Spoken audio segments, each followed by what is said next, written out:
असा काही बेत होता आमच्या घरी, म्हणजे मिसळ. मुलांना फक्त मिसळ खायची होती, पाव काही आणलेले नव्हते. त्यांच्या मिसळमध्ये कांदा, लिंबू, कोथिंबीर टाकून त्यांना फक्त नाश्त्याला खायची होती. मिस्टरांना मुगाची डाळीची खिचडी खायची होती. आणि एक रेसिपी तुमच्याबरोबर शेअर करते. तर चला, ती रेसिपी काय आहे, तर ती रेसिपी म्हणजे गव्हाच्या पिठाचा जो शिरा आपण करतो, तर त्याचीच रेसिपी मी तुम्हाला शेअर करते. इकडे मी पीठ घेतलेलं आहे, तूप घेतलेलं आहे आणि गुळाचं पाणी करून घेतलेलं आहे. आधी गुळ वितळून घेतला आणि ते पाणी गाळून घेतलं, म्हणजे कचकच राहत नाही. तुपामध्ये हे पीठ जे आहे तर ते छान परतून घेतलं. तूप भरपूर लागतं बरं का ह्या शिऱ्याला.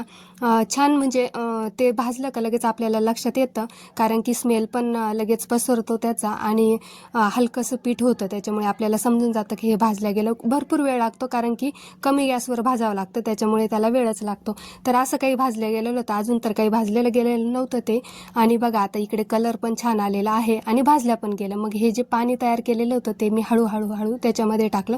एकदम नाही टाकलं, एकदम टाकलं तर जास्त पण होऊ शकतं, त्याच्यामुळे मी आहे ना थोडं थोडं पाणी त्याच्यामध्ये मिक्स केलं. आणि हे जे भांड्यामधलं पाणी आहे ना, तर ते पूर्ण लागून गेलं बरं का. तर बघा असा काहीसा शिरा झालेला आहे आणि छान कलरसुद्धा आला आहे. गोड आवडतं आमच्याकडे, त्याच्यामुळे गोड केलेला आहे मी थोडासा.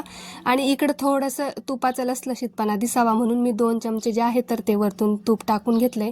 आणि हा शिरा जर केला ना आमच्या घरी तर सगळे आवडीने खाता. खूप छान लागतो, तुम्ही नक्कीच ट्राय करून बघा. तर फायनली शिरा माझा तयार झालेला आहे. देवाचा नैवेद्य पण दाखवायचा होता. तर चला ट्राय करा तुम्ही ही रेसिपी. तर चला सगळ्यांना बाय.